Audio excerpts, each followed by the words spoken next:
औज़ुबिल्लाहि मिनश्शैतानिर्रजीम। बिस्मिल्लाहिर्रहमानिर्रहीम। अस्सलामु अलैकुम वरहमतुल्लाहि वबरकातुहू। मंच पर तशरीफ फरमा राजस्थान के मजलिस इत्तेहादुल मुस्लिमीन के सदर मोहतरम जमील खां साहब, जनाब एडवोकेट काशिफ जुबैरी साहब जो कोर कमेटी के मेंबर हैं मजलिस के, जनाब जावेद खां साहब कोर कमेटी मेंबर, जनाब इमरान नवाब साहब कोर कमेटी के मेंबर हैं, और साहबजादा मोहम्मद अहमद खान साबिका सदर अंजुमन खानदान अमीरिया व साबिका सदर जिला वक्फ कमेटी टोंक, मोअज़्ज़िज़ हाज़रीन इकराम, मेरे गयूर नौजवानों, आप तमाम का बेहद शुक्रिया कि इतनी तल्ख गर्मी के बावजूद भी आज आप मजलिस इत्तेहादुल मुस्लिमीन के इस जलसे में जो टोंक की सरजमीन पर मुनक़्क़द किया जा रहा है, आपने उसमें शिरकत की। आप तमाम का बेहद शुक्रिया। आप जानते हैं कि मजलिस इत्तेहादुल मुस्लिमीन ने राजस्थान प्रदेश में अपने सियासी सफर का आगाज किया है। हमने कोर कमेटी बनाई है और जनाब जमील खां साहब को उसकी जिम्मेदारी दी है, उनके साथ तमाम अरकान भी है, और इसी सिलसिले में मजलिस की तरफ से मेंबर का आगाज भी किया गया है। मैं आप तमाम से गुजारिश करना चाहता हूं कि आप मजलिस इत्तेहादुल मुस्लिमीन से वाबस्ता रहिए, मजलिस इत्तेहादुल मुस्लिमीन की मेंबरशिप को कबूल करिए और अपनी पार्टी को मजबूत करिए। आप जानते हैं कि भारत की राजनीति की एक तल्ख हकीकत यह है कि जिस समाज के पास सियासी ताकत होती है उसी की तकालीफ को दूर किया जाता है। जिस समाज उसका नेता होता है उसकी मुश्किलों को दूर किया जाता है, उसका विकास किया होता है। जिस समाज के पास सिर्फ वोट की ताकत होती है और उसके पास नेता नहीं होता तो उस समाज को कोई पलट कर पूछता भी नहीं है। जो समाज अगर ये समझता है कि मैं सिर्फ वोट डालने वाला हूं और मेरा काम सिर्फ वोट डालना है, तो याद रखिए आपके वोट डालने से आपकी मुश्किलात हल नहीं होती हैं। मैं राजस्थान के मुसलमान से ही नहीं बल्कि पूरे भारत के मुसलमानों से अपील कर रहा हूं कि आप सिर्फ वोट डालने वाले बन चुके हैं, आप वोट लेने वाले नहीं बने हैं। आपके दिमागों में इस बात को डाल दिया गया कि आपको सिर्फ वोट डालना है और वोट आप नहीं ले सकते हैं। मेरे अजीज दोस्तों और बुजुर्गों, मेरे इज्जतदार उलमा इकराम और मेरे गयूर नौजवानों और मेरी माँ और बहनों, आज हम अपने वतन अजीज के आजादी के 75 साल के अमृत उत्सव को मना रहे हैं।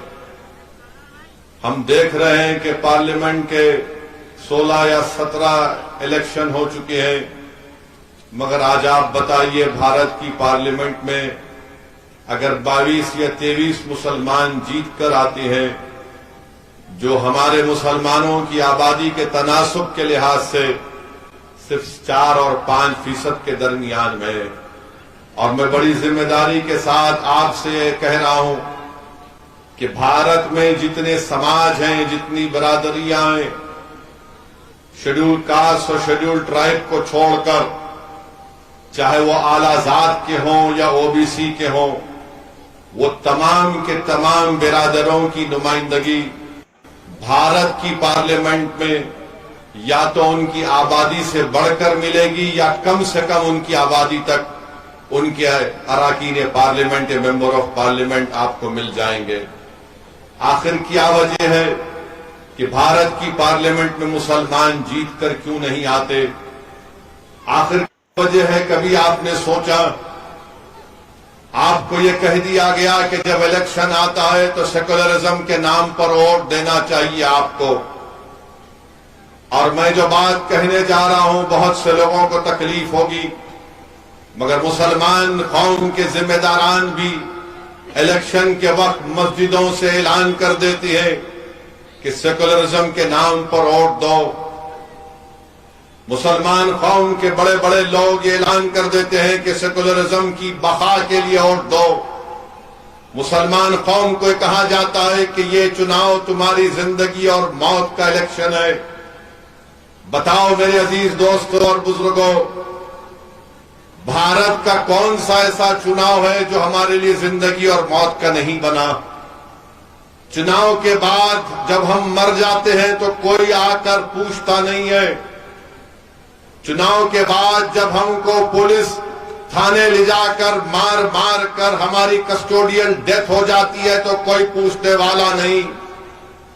चुनाव के बाद जब मुझे एक जानवर पालने के नाम पर मारकर रोड पर कत्ल कर दिया जाता है तो कोई पूछने वाला नहीं। मगर जब चुनाव आ जाते हैं, जिंदगी और मौत का मामला बन जाता है। मुसलमानों के बच्चे स्कूल में नहीं है, मुसलमानों की बेटियां कॉलेजेस में नहीं है। क्यों नहीं है? क्योंकि उनके माँ बाप के पास पैसे नहीं है उनकी औलाद को तालीम दिलाने के लिए। मगर ये जिंदगी और मौत का मसला नहीं बनता। मैं आपको बता रहा हूं कि अगर आप ये तमाम नाइंसाफियों का खात्मा अगर करना चाहते हैं तो आपको एक अपना नेता बनाना पड़ेगा। कोई नेता आसमान से नहीं आएगा, कोई नेता जमीन से निकल कर नहीं आएगा। आपको नेता बनना पड़ेगा, आपको लीडर बनना पड़ेगा, आपको कायद बनना पड़ेगा, आपको कमांडर इन चीफ बनना पड़ेगा। और यही काम करने के लिए असदुद्दीन ओवैसी राजस्थान को आया है। मैं अपनी मकबूलियत में इजाफा करने के लिए नहीं आया हूं। अल्लाह सुब्हानहू तआला का मुझ पर बहुत बड़ा करम रहा है सदक़ाए नबी करीम सल्लल्लाहु अलैहि वसल्लम का। यही कोशिश मेरी और जमील की और जुबैर की है कि आप नेता बने, क्योंकि मुस्तकबिल आपका है, फ्यूचर आपका है। आपके मुस्तकबिल के फैसले ना कांग्रेस ले सकती है ना बीजेपी ले सकती है। आपके मुस्तकबिल के फैसले, आपके फ्यूचर के फैसले आपको लेना पड़ेगा, क्योंकि आपको बेहतर मालूम कि कौन सा फैसला किस वक्त पर लेना चाहिए। मगर आप देखते हैं कि जब चुनाव आता है तो सब एक ही अल्फाज में एक ही गाना शुरू कर देते हैं कि क्या गाना होता है? सेकुलरिज्म को बचाओ, जिंदगी और मौत का मामला है। तो बताओ, अगर ये बात सच है तो फिर क्या राजस्थान में जो मैं आपके सामने डेटा दे रहा हूं, आदादे शुमार दे रहा हूं, बताओ इसका जिम्मेदार कौन है? आज राजस्थान में मुसलमान जो नेशनल फैमिली हेल्थ सर्वे है 2019 और 20 का, ये कहता है कि सबसे ज्यादा अगर मेल नरिश चिल्ड्रन है, बच्चे हैं, उसका मतलब यह है कि ग़िज़ायात की कमी अगर सबसे ज्यादा है तो मुसलमान है। कौन है इसका जिम्मेदार? जो लोग ओवैसी पर इल्जाम लगाते हैं कि ओवैसी चुनाव लड़ता है तो वोट काटने के लिए लड़ता है। अगर बताओ, ये राजस्थान में जो बच्चे ग़िज़ा की कमी से तड़प तड़प कर मर रहे हैं, उसका जिम्मेदार ओवैसी है या आप हैं? बताओ। नहीं, ये थालियां मारने के लिए मैं नहीं कह रहा हूं, मैं इसलिए कह रहा हूं कि ताकि आप जब यहां से उठकर अपने घर को जाएंगे तो कुछ सोच और फिक्र लेकर जाएं।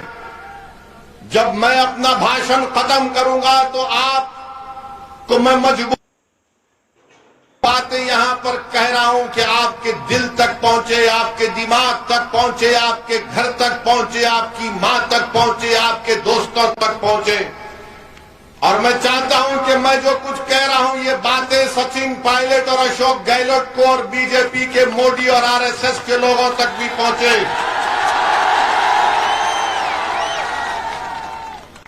मेरे अजीज दोस्तों, आज राजस्थान में 5 साल से कम उम्र अगर कोई अंडरवेट बच्चे जिनका वजन कम है तो 28% पूरे प्रदेश का है। मुसलमानों का कितना है? 32%। 32% मुसलमानों के 5 साल से कम उम्र की औलाद वजन कम है। सबसे ज्यादा ये मुसलमानों का, इसका जिम्मेदार मैं हूं। हुकूमत आपकी, इख्तिदार आपका, वजीर आपका, सब चीज आपका, और वोट आप देकर इनको नेता बनाते हैं और वो आपके बच्चों को इस तरह का हाल करके रखती है।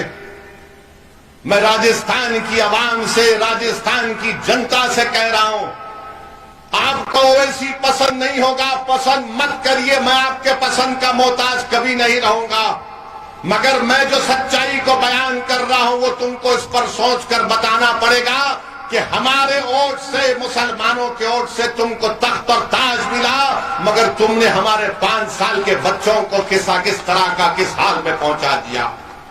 यही नेशनल फैमिली हेल्थ सर्वे का कहता है कि वेस्टेड बच्चे होते हैं। यानी अगर किसी बच्चे की हाइट इतनी है तो उसका उतना वजन होना चाहिए। तो पूरे राजस्थान में 16% बच्चे वेस्टेड हैं। मुसलमान कितने हैं? 20% हैं। मुसलमान 20% हैं। कौन जिम्मेदार है इसका? बताओ अशोक गहलोत, बताओ सचिन पायलट, बताओ कांग्रेस का बाजा बजाने वाले मुनाफिकीन जो मुझ पर इल्जाम लगाते हैं, बताओ कौन जिम्मेदार है इसका? चुनाव आएगा तो तुम यही खड़े होकर टोंक में कहोगे कि ओवैसी को वोट मत दो, वोट काटता है। अरे जो बच्चों को बर्बाद कर रहे हैं उसका जिम्मेदार ये सरकार नहीं है तो कौन है? मैं हूं। और फिर यही आप देखेंगे कि स्टंटेड बच्चे, यानी जो बच्चे ठिठर जाते हैं, उर्दू में कहते हैं कोता, पूरे राजस्थान में 31% स्टंटेड बच्चे हैं और मुसलमानों में 35% है।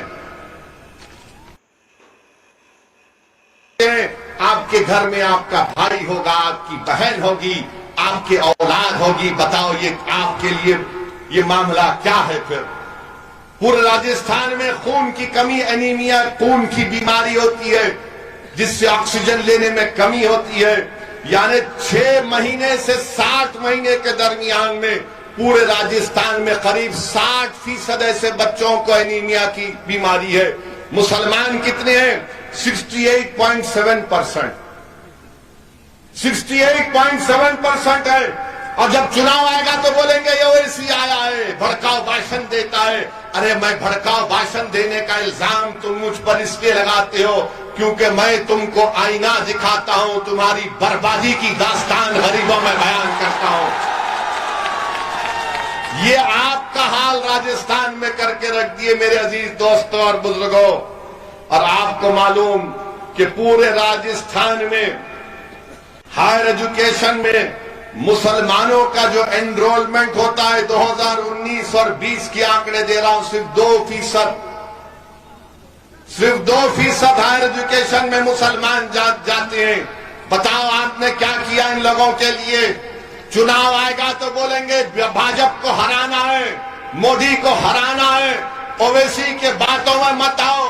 ओवैसी तुमको जज्बाती तकरीर करके तुम्हारे दिलों में जहर पैदा कर देगा। अरे अगर सच्चाई को बयान करना जहर है तो मैं जहर पूरे भारत में फैलाऊंगा। तुमने किया है, तुमने हमारे बच्चों की जिंदगी में जहर घोल दिया है।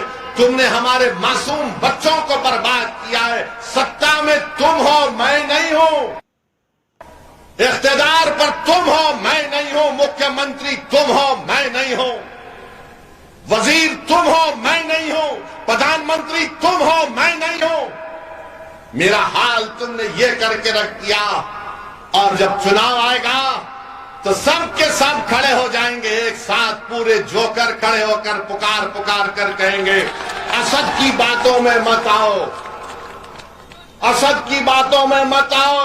अरे मैं तुमसे सवाल कर रहा हूं कि इसके बावजूद भी आप अपने वोट का कैसे इस्तेमाल करेंगे? मेरे अजीज दोस्तों और बुजुर्गों, यही तुम्हारी बर्बादी की दास्तान नहीं है? आज राजस्थान में करीब 10% मुसलमानों की आबादी है। और जब मैंने आज से 6 महीने पहले जयपुर को आकर प्रेस कॉन्फ्रेंस में मुख्यमंत्री अशोक गहलोत के इस पर तनकीद की थी कि उन्होंने अक़लियतों के लिए, माइनॉरिटीज के लिए खाली 98 करोड़ दिए, कैसे दिए, कितना कम क्यों दिए, तो अशोक गहलोत को थोड़ी शर्मिंदगी हुई शायद। उन्होंने बजट को बढ़ाकर 480 करोड़ रुपए किया। अब आप सुनिए, हमारे एक प्रेस कॉन्फ्रेंस पर मुख्यमंत्री बेचैन हो गए। अब आप बता रहे हैं कि जिस प्रदेश से तेलंगाना से हम आते हैं वहां पर भी मुसलमान करीब 11-12% हैं, 45 लाख हैं। आपको मालूम वहां पर अक़लियती विजारत का, मिनिस्ट्री ऑफ माइनॉरिटीज का बजट कितना है? यहां पर आप करीब 70-80 लाख के दरमियान में बजट हुआ 480 करोड़। और जिस प्रदेश से मैं आता हूं वहां पर बजट है 1728 करोड़ रुपए। नहीं, तालियां नहीं मारना, वोट डालते वक्त सोचो इस बात को। 1728 करोड़ रुपए तेलंगाना का बजट है। मजलिस के सिर्फ 7 एमएलए हैं, कोई मंत्री नहीं है, मगर मजलिस की मौजूदगी वहां की हुकूमत को मजबूर करती है कि अक़लियतों से और मुसलमानों से जो वादा किया उसको पूरा करना पड़ता है। राजस्थान में आपकी तादाद ज्यादा है, मगर आपके पास सियासी ताकत नहीं है, आपके पास नेता नहीं है, आप मुत्तहिद नहीं है, आप खानों में बटे हुए हैं। तो इसीलिए यहां की सरकार कहती है कि इनको कैसा भी करो, ये फिर फिराकर हमको ही वोट डालेंगे। एक कांग्रेस के नेता ने मुझसे कहा था कि ओवैसी, तुम सारे भारत में फिरते हो मगर मुसलमान तो हमको ही वोट डालेगा, तुम्हारी सभाओं में आएगा, खुश होगा, मगर फिर फिरा के हमको वोट डालेगा। मैंने कहा कि जब मैंने शुरू काम किया है तो इंशाअल्लाह ताला शायद अगर मेरी जिंदगी में ना हो तो मेरी मौत के बाद तुम्हारा ऑफिस खाली रहेगा, वीरानी की निशान बन जाएगा इंशाअल्लाह ताला। क्योंकि तुम्हारे अल्फाज इस गुरूर को बयान करते हैं कि तुम समझते हो कि मुसलमानों के पास कोई अल्टरनेटिव नहीं है, मुसलमानों के पास कोई दूसरा रास्ता नहीं है। दूसरा रास्ता मजलिस का मैं तुम्हारे सामने पेश कर रहा हूं। आओ नौजवानों, आओ बुजुर्गों, आओ मेरी मां और बहनों, मजलिस को मजबूत करो तो आपकी अहमियत बढ़ेगी, आपके वोट की अहमियत बढ़ेगी। आप बताइए कि 480 करोड़ यहां पर दिए जाते और बमुश्किल इसमें से भी आधे पैसे नहीं खर्च होंगे। तेलंगाना में 1728 करोड़ रुपये माइनॉरिटीज का बजट है। और फिर अशोक गहलोत ने ऐलान किया, मैं देख रहा था बजट के डॉक्यूमेंट को, क्या कहा उन्होंने इस साल के बजट में कि मैं 3 माइनॉरिटी रेजिडेंशियल स्कूल्स बच्चियों के लिए बनाऊंगा, 6 रेजिडेंशियल स्कूल्स बच्चे और बच्चियों के लिए बनाऊंगा, 6 माइनॉरिटी बच्चियों के हॉस्टल बनाऊंगा और 8 गर्ल्स एंड बॉयज के हॉस्टल बनाऊंगा 125 करोड़ रुपए के। अब यहां से कोई कांग्रेसी मेरी बात सुनेगा तो बोलेगा ओवैसी तुमने क्या किया तेलंगाना में। मैं तेलंगाना का मुख्यमंत्री नहीं हूं, याद रखो, ना मैं मेरा कोई एमएलए मंत्री है। तेलंगाना में मजलिस ने क्या किया, मजलिस ने वहां की सरकार को मजबूर किया और वहां पर 204 रेजिडेंशियल स्कूल हमने कायम किए। गवर्नमेंट के 204 रेजिडेंशियल स्कूल में 60,000 मुस्लिम बच्चे और बच्चियां 6ठी जमात से 12वीं जमात तक फ्री में पढ़ती है। खाना सरकार का, कपड़ा सरकार का, बच्चियों का अलहदा स्कूल, उसी में अलहदा हॉस्टल, बच्चों का अलहदा स्कूल और अलहदा हॉस्टल। इसको बोलते हैं सियासी ताकत, इसको बोलते हैं इत्तेहाद। आप भी कर सकते हैं, ये मेरे पास कोई जादू की छड़ी नहीं है। जादूगर तो ये लोग हैं जो जादू करके आपका वोट हासिल कर लेते हैं। मगर आपको बयान कर रहा हूं, बताइए आज आप बजट में कहते हैं हमने कर कर दिखाया। क्या कह रहे हैं कि 3 रेजिडेंशियल स्कूल बच्चों के बनाएंगे। तेलंगाना में 204 हैं, मंजलिस के सिर्फ 7 एमएलए हैं। अगर यहां पर तुम्हारे मंजलिस के 7 एमएलए जीत जाएंगे तो मैं वादा कर रहा हूं इंशाअल्लाह ताला 5 साल में कम से कम 20,000 मुसलमान बच्चे और बच्चियां गवर्नमेंट के स्कूलों में पढ़ेंगे, तालीम याफ्ता बनेंगे और देश को, राजस्थान को मजबूत करेंगे। मगर यहां पर मुख्यमंत्री कांग्रेस के बड़ा बड़ा ऐलान कर रहे कि मैं ऐसा किया। अच्छा, इनसे ये पूछना चाहते हैं हम, पिछले साल आपने ऐलान किया था, पिछले साल के बजट में सचिन पायलट यहां के आपके एमएलए हैं और गहलोत साहब मुख्यमंत्री हैं, आपने कहा था कि 7 रेजिडेंशियल स्कूल बनाए जाएंगे। चूरू, सवाई में, सवाई माधोपुर में, नागौर में, अलवर में, जैसलमेर में 180 करोड़ की लागत से। अरे वो जमीन दिखा दो मुझे जहां पर काम शुरू होने वाला है, वो जमीन दिखा दो मुझे जहां पर काम तुम शुरू करने वाले थे। कितना झूठ बोलोगे मुसलमानों को, कितना झूठ बोलोगे मुसलमानों को। और फिर क्या ऐलान किया गया था? ऐलान ये भी किया गया था कि 3 बच्चियों के हॉस्टल बनाए जाएंगे गंगानगर में, भिलवाड़ा में, अजमेर में, बच्चों के लिए नागौर में, सवाई माधोपुर में, भरतपुर में, अलवर में 20 करोड़ से बनाए जाए। कहां बना रहे हो? जमीन बता दो हमको, बताओ कहां पर है? मदरसों में 500 मदरसों में स्मार्ट क्लासरूम बनाया जाएगा। कहां बनाया आपने? मेरे अजीज दोस्तों और बुजुर्गों, इसीलिए हम आपसे कह रहे हैं कि मजलिस को मजबूत करिए। मजलिस इत्तेहादुल मुस्लिमीन आपकी जमात है।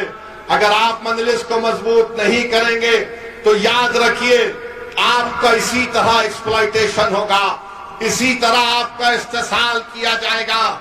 इस इस्तेसाल से बचिए। यकीनन बीजेपी को हराना, कौन नहीं चाहता कि बीजेपी को हराए? हराइए यकीनन बीजेपी को, हम भी साथ हैं।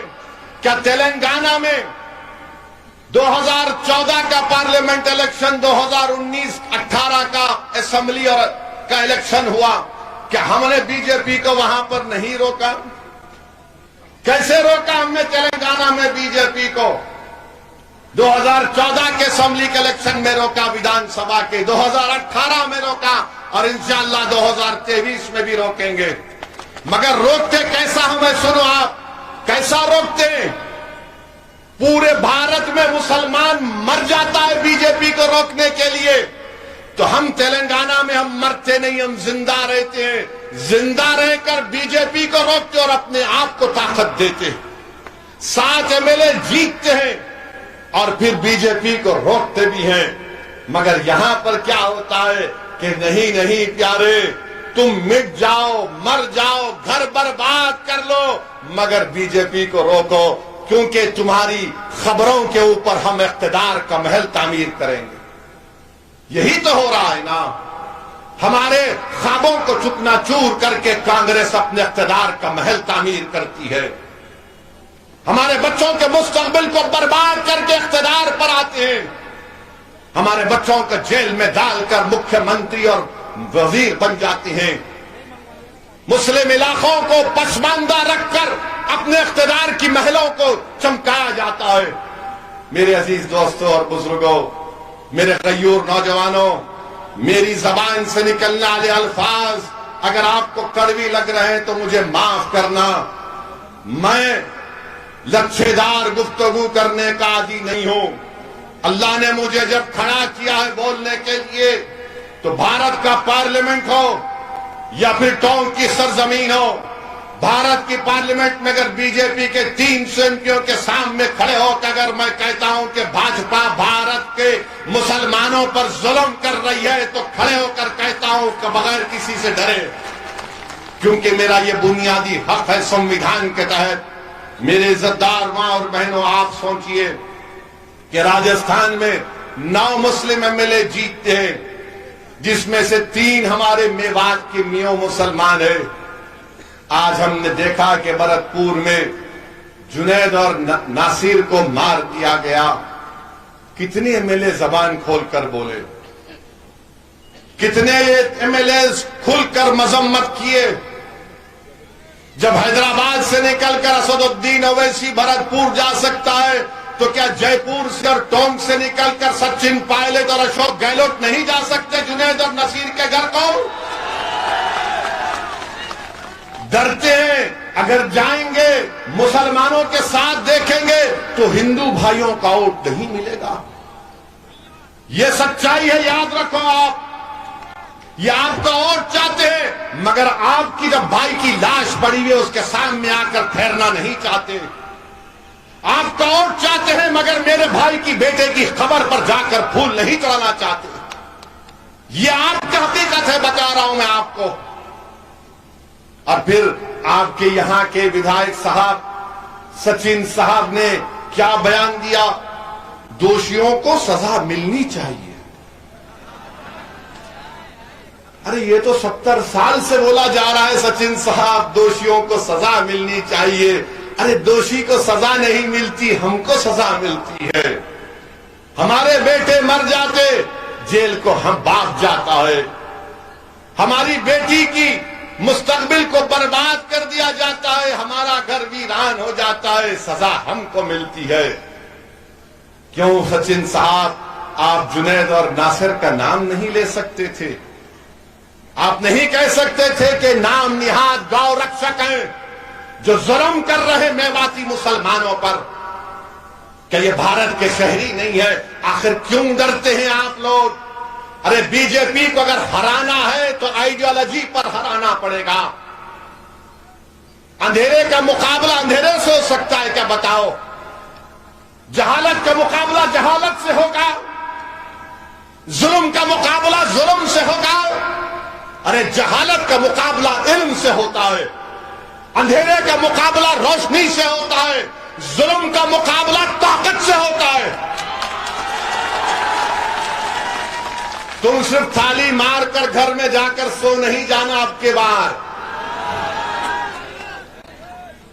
अपने मां बाप को समझाओ, अपने महल्ले के बुजुर्गों को समझाओ, अपने दोस्तों को समझाओ कि एक दीवाना आकर हमको सच्चाई बयान करके गया था। आज आप देखो कि जुनैद और नसीर को बेदर्दी से मारा गया। उसकी दास्तान तो बयान करूंगा मैं मुख्यमंत्री से और यहां के विधायक से पूछना चाहता हूं। सचिन पायलट साहब गुज्जर है ना? है ना? गुज्जर है। मैं जो गुज्जरों के नेता अभी इस दुनिया में नहीं है, मैं उनको सलाम करता हूं, किरोड़ी सिंह बैंसला साहब को। उन्होंने गुज्जरों के लिए जो काम किया, उन्होंने गुज्जरों को एक मुकाम दिया, एक इज्जत दी, उनको ताकत दी। मगर आप मुसलमान क्या कर रहे हैं? मस्जिद में तो कंधे से कंधा मिलाकर नमाजें तो अदा कर लेते हो, मगर जब मस्जिद से बाहर निकलते हो तो तुम इंतशार की कैफियत में मुब्तला हो जाते हो। जो हय्या अलस सलाह हय्या अलल फलाह की सदाएं सुनकर अपने सरों को अल्लाह की बारगाह में झुकाते हो, पेशानियों को झुकाते हो, दुरूद और सलाम के नजराने रहमतुल्लिल आलमीन सल्लल्लाहु अलैहि वसल्लम पर भेजते हो, और जब बाहर निकलते हो तो फिर तुम इंतशार का शिकार क्यों होते हो? बताओ मुझे, बताओ मुझे, तुम क्यों इंतशार का शिकार हो जाते हो? क्या तुम्हारी दुआओं में ताकत नहीं रही? अरे तुम्हारी दुआओं में ताकत है। तुम दुआ करो और मैदान में निकलकर उन दुआओं को आजमाओ तो सही कभी कि या अल्लाह, मैंने तेरे सामने मेरी मुसीबत को बयान किया, अब मैं जुनैद और नसीर के हक के लिए लड़ूंगा, परवरदिगार मेरी मदद तो फरमा। तुम निकलोगे नहीं तो मदद कैसे आएगी? अगर तुम समझोगे कि सिर्फ दुआओं से हो काम हो जाएगा, नहीं। अगर दुआओं से काम होता तो रहमतुल्लिल आलमीन सल्लल्लाहु अलैहि वसल्लम ओहद के मैदान में अपने दंदाने मुबारक को शहीद नहीं कराते। मेरे अजीज दोस्तों और बुजुर्गों, अगर दुआओं से काम होता तो इमाम हुसैन एक जालिम के सामने अपनी गर्दन को नहीं कटाते, बल्कि अपनी पूरी आल को कुर्बान कर दिया हक की सरबुलंदी के लिए। इमाम हुसैन, लाखों सलाम इमाम हुसैन पर। बताओ फिर तुम आप और हम क्या कर रहे हैं? सोचो मेरे अजीज दोस्तों, बुजुर्गों, मेरे गयूर नौजवानों, मैं तो एक रियाकार, एक गुनाहगार मुसलमान हूं। मैं तो सिर्फ बयान कर रहा हूं कि आज आपको सोचना पड़ेगा।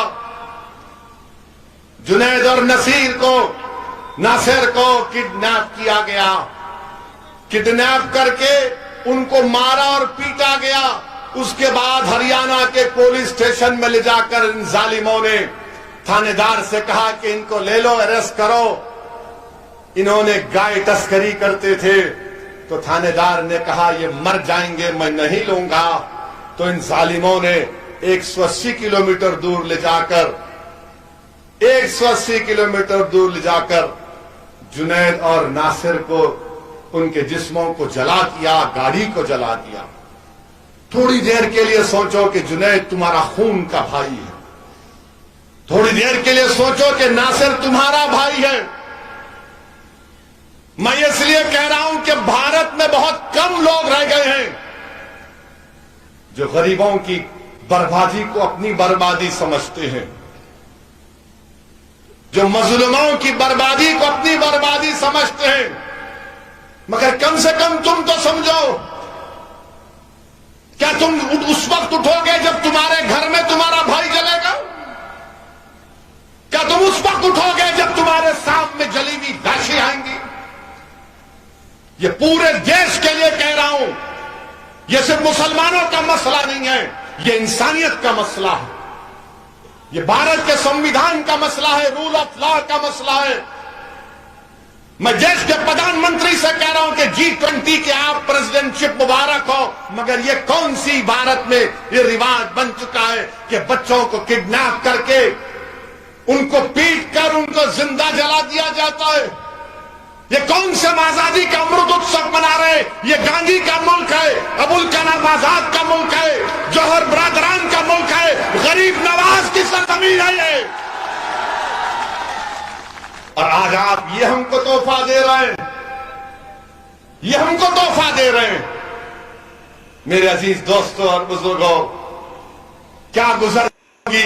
कल हम घर गए थे जुनैद के, सुन रहा था, पुकार पुकार कर मुझसे और जमील से कह रहे थे कि जुनैद के 6 बच्चे नहीं, उसके भाई के बच्चे भी की बच्चों की औलाद की परवरिश जुनैद की थी, क्योंकि उसका बड़ा भाई का दिमागी तवाजुन ठीक नहीं है।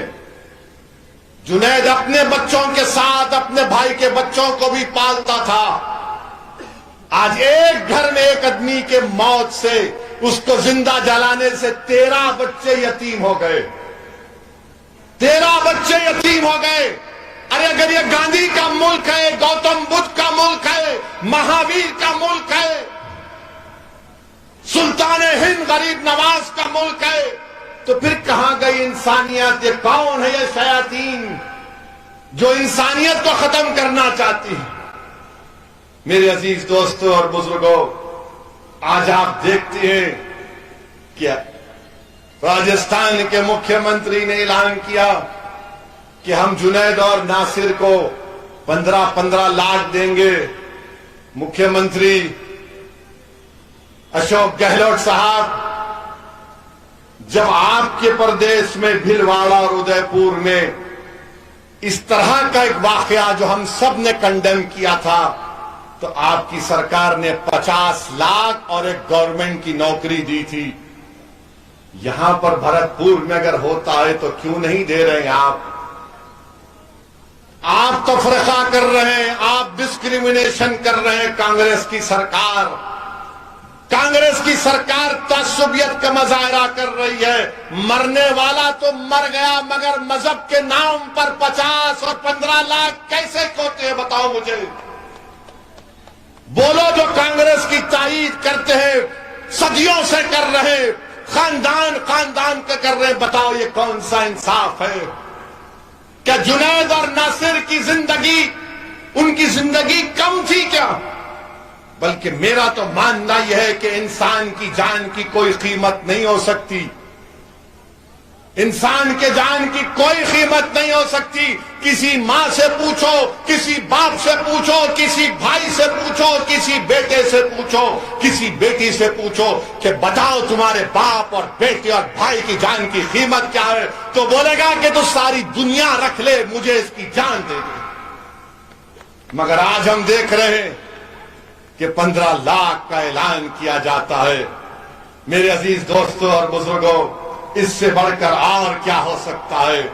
मैं आपसे कह रहा था, गुज्जरों के जो बहुत बड़े लीडर गुजरे, किरोड़ी सिंह बैंसला साहब, मैं उनको सलाम करता हूं। मगर आप बताओ, आज आप 10% हैं, उन्होंने गुज्जरों को रिजर्वेशन दिला दिया। उनके एक हुक्म पर, उनके एक फैसले पर लाखों गुज्जर निकलकर ट्रेन की पटरियों के पास आकर बैठ जाते, हाईवे पर बैठ जाते। और आपका हाल यह है कि चुनाव आता है तो हमको पुकार कर कहा जाता है, ए जिंदगी और मौत का मामला है। हमारा मामला यह है कि अगर पुलिस एक लट जमीन पर मारती है तो पूरे के पूरे भाग, सन्नाटा हो जाता है। और ये किरोड़ी सिंह बैंसला ने गुज्जरों को इतनी ताकत दी कि निकल कर आओ और बैठ गए। बताओ, क्या तुम अपने दरमियान से किसी नेता को मनाओगे या नहीं मनाओगे? क्या तुम किसी को अपना नेता बनाओगे या नहीं बनाओगे? बताओ मुझे।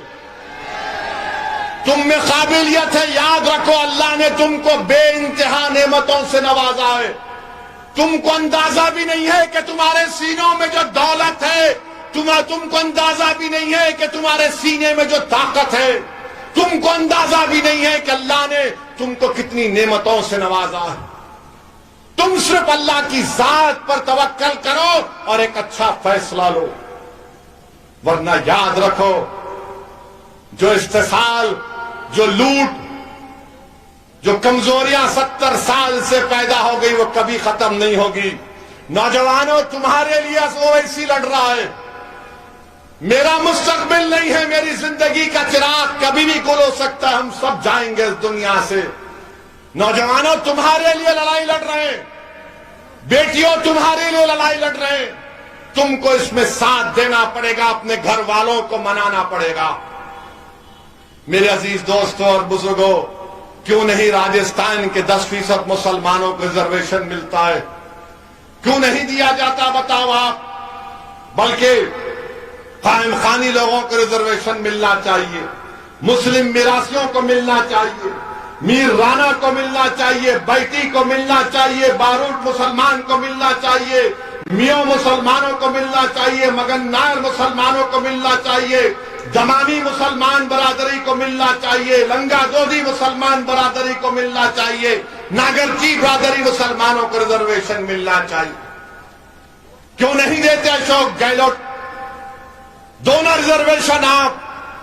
आपने एक PIL हाई कोर्ट में जवाब में सरकार ने कहा कि राजस्थान में 52% आबादी ओबीसी की है, तो मजलिस कांग्रेस के अशोक गहलोत से इस बात का डिमांड करती है कि 52% अगर रिजर्वेशन है, उसको बढ़ाओ, आप बढ़ाओ उसको आप, और बढ़ाकर उसको 50% का ब्रिज क्रॉस कर सकते, आप ब्रिज करो उसको, मगर 10% मुस्लिम ओबीसी को दो, 10% मुसलमान ओबीसी को दो।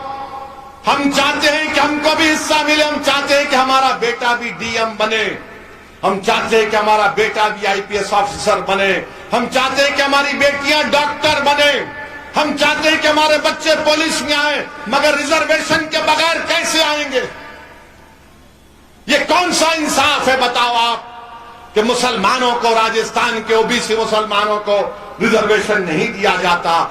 आपको मालूम कि राजस्थान में 38% मुस्लिम नौजवान, जिसमें बच्ची और बच्चियां हैं, वो उनके पास नौकरी नहीं है, तालीम नहीं हासिल कर रहे, ना ट्रेनिंग। 38% राजस्थान के मुसलमानों, ये डेटा है मेरे पास। अगर कोई कांग्रेसी और भाजपाई कहेगा कि मैं नहीं मानता तो आ जाओ, मुकाम बताओ जयपुर में, मैं डेटा लेकर आता हूं, तुम 10 मिनट नहीं बैठ सकोगे मेरे सामने। और हम लोग एक सर्वे कराए हैं, रिपोर्ट आ चुकी है राजस्थान के मुसलमानों के बारे में। और इंशाअल्लाह ताला उसका हम अनकरीब में उस रिपोर्ट को जारी करेंगे ताकि भाजपा को और कांग्रेस को भी मालूम हो जाए। अच्छा, आपको मालूम कि बीजेपी और कांग्रेस ने गौ रक्षा पर कितने पैसे खर्चा किए, गौशालाओं पर और गौ रक्षा पर इन दोनों सरकारों ने, इन दोनों ने 1511 करोड़ रुपए खर्चा किए, 1511 करोड़। और यहां पर हमारे मुसलमान बच्चों को स्कूल नहीं मिलता है, स्कूल नहीं मिलता है, और इतना खर्चा करने के बावजूद भी जुनैद और नासिर की मौत हो जाती। मेरे अजीज दोस्तों और बुजुर्गों, ये आपको उठना है और हम भारत के प्रधानमंत्री के बारे में बोले बगैर अपना भाषण खत्म नहीं कर सकते। मित्रों के बारे में तो बोलना ही पड़ेगा। आज भारत में, राजस्थान में, देश के प्रदेश प्रदेश में भारत के प्रधानमंत्री और उनकी पार्टी बीजेपी और आरएसएस ने, और राजस्थान में कांग्रेस ने, या जिस प्रदेश में कांग्रेस की सरकार है, उन्होंने मुसलमानों का यह हाल करके रख दिया कि कांग्रेस वाले कहते हैं कि अगर तुम जिंदा हो तो हमारी वजह से, और बीजेपी आरएसएस कहती है कि जब तुम मर जाते हो तो तुम्हारे बच्चों की तदफीन अगर खबर बनती है तो हमारी वजह से। यानी जिंदा है तो इनके रहमो करम पर, और तदफीन हो रही है तो इनके रहमो करम पर। यह मजाक बनाकर रख दिया आपने, यह मजाक बनाकर रख दिया हमारा आपने। यही अशोक गहलोत है, पूछिए इनसे कि गुजरात को आए थे, एक बापू नगर विधानसभा में मंदलिस का एक कैंडिडेट था, रात के 12 बजे अशोक गहलोत उसको बुलाते, वो बेईमान निकला, उसने अपना ईमान बेच दिया 20-25 लाख पर। तो अशोक गहलोत नाइट सूट में उसको खंडवा पिला रहे, और नतीजा क्या निकला? अशोक गहलोत ने खंडवा पिलाया, मगर अल्लाह ने उसको रुसवा किया, वो हार गया। कांग्रेस का कोई पटेल था, हार गया, मगर अशोक गहलोत क्या बोले? नहीं, ओवैसी की वजह से हार गया। अमा यार, तुम तो उसको रात के 12 बजे उसको तुम खंडवा पिलाए, 20-25 लाख की मिठाई खिलाए, उसके बावजूद भी अगर वो मर्द नहीं निकला तो मैं जिम्मेदार। यहां बीजेपी कहती है कि हमको मुसलमान नहीं चाहिए, बीजेपी कहती है नहीं चाहिए हमको मुसलमान, खुलकर कहती है भाजपा। हमारा ये भाषण के बाद शाम में टीवी पर कोई बीजेपी का नेता जाकर बोलेगा, हमारे पास क्या दाखिली नहीं है, वो फुलान नहीं है। मंत्री कौन है तुम्हारे पास मुसलमान, बताओ? कोई नहीं है। ये हम भारत के प्रधानमंत्री से पूछना चाहते हैं, जुनैद नसीर के ऊपर प्रधानमंत्री आप कुछ बोलेंगे या नहीं बोलेंगे? ये जो गांव रक्षक के नाम पर ये लोग जो गुंडागर्दी कर रहे हैं, गाय की हिफाजत कर, ये कानून है, मानते हैं, मगर ये लोग कौन है जो रोड पर निकलकर गोलियां चलाते हैं? वारिस को मार दिया गया, फेसबुक पे लाइव टेलीकास्ट किया जाता है, वारिस के मुंह से खून निकल रहा है, प्रधानमंत्री वारिस मर जाता है। वारिस के परिवार कहते हैं कि वारिस को मारा इन जालिमों ने। कासिम एक 12वीं क्लास का बच्चा गोली चलाता है, वो मलून जिसका नाम एफआईआर में आया। प्रधानमंत्री, क्या आप उस मलून को गिरफ्तार करवाएंगे जो हथियार लेकर फिरता है, बंदूकें लेकर फिरता है, हथियार लेकर फिरता है? अरे ये कौन लोग हैं जो हथियार लेकर हरियाणा से राजस्थान में घुसकर जुनैद और नसीर को उठाकर लेकर जाते हैं? ये कौन है ये लोग? प्रधानमंत्री, क्या आपकी सरकार, आपकी पार्टी इनको रोकेगी? प्रधानमंत्री, आप कब तक ये बोलते रहेंगे सबका साथ, सबका विकास, जबकि आप ही की पार्टी के स्टेट से लोग आकर, और ये तमाम के तमाम जुल्म करने वाले प्रधानमंत्री, ये इनका ताल्लुक संघ परिवार से है, इनका ताल्लुक संघ परिवार से है। और प्रधानमंत्री कब रोकेंगे? अगर प्रधानमंत्री चाहते हैं तो 10 मिनट में सब खत्म हो जाएगा। प्रधानमंत्री अगर चाहते हैं तो 10 मिनट में खत्म हो जाएगा ये, मगर नहीं खत्म होगा, याद रखना। मुझे कल जुनैद के घर में बता रहे थे कि आकर बच्चियों को छेड़ते हैं नशे की हालत में, और जब बच्चों ने इतराज किया तो उन्हीं बच्चों को ले जाकर जेल में डाल दिया गया। प्रधानमंत्री, ये देश ऐसा नहीं चल सकता। याद रखिए, आपके 8 साल, आप 9 साल हो चुके हैं प्रधानमंत्री बनकर। इखलाक, पीलू खान, रगबर, जुनैद, नसीर, ये कितने वाकयात होंगे कि हमारे खून की अहमियत नहीं है प्रधानमंत्री।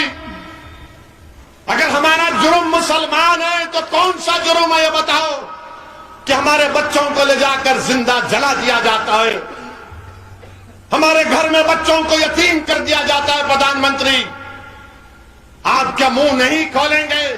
आप तो कहते हैं कि एक मोदी सब पर भारी, तो मोदी जी इन गौरक्षक पर अब भारी होंगे या नहीं होंगे, हमको बता दो। आप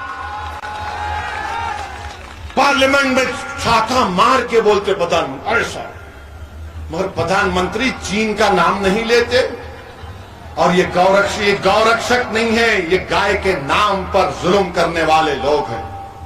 हमारे हिंदू भाइयों के लिए गाय एक मुबारक चीज है, हम उनके अकीदे को सलाम करते हैं, उनकी इज्जत करते हैं, उनके रिलीजियस बिलीफ की, मगर प्रधानमंत्री इनको रोकेंगे नहीं।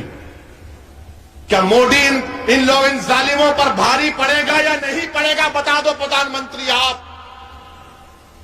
आपको बोलना पड़ेगा, रोकना पड़ेगा इन जालिमों को। हमारी बेटियां बेवा हो रही हैं, हमारे बच्चे यतीम हो रहे हैं, और हम आरएसएस से पूछना चाह रहे हैं, उनके भगवत से, जो बड़ा हर थोड़े थोड़े दिन को एक उल्टा सीधा, कभी झूठ कभी सच का बयान दे देते हैं। अरे क्यों बात करेंगे आरएसएस से लोग? जो लोग बात कर रहे हैं आरएसएस से, आओ जुनैद और नसीर के घर को देखो। तुम मुझ पर तनकीद करते हो कि ओवैसी ये बोलता है, मैं सच्चाई को बयान कर रहा हूं।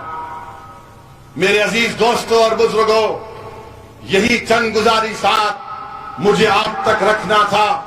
हम भारत के प्रधानमंत्री को फिर से कह रहे हैं कि ये जो लोग हैं ये जालिम लोग हैं।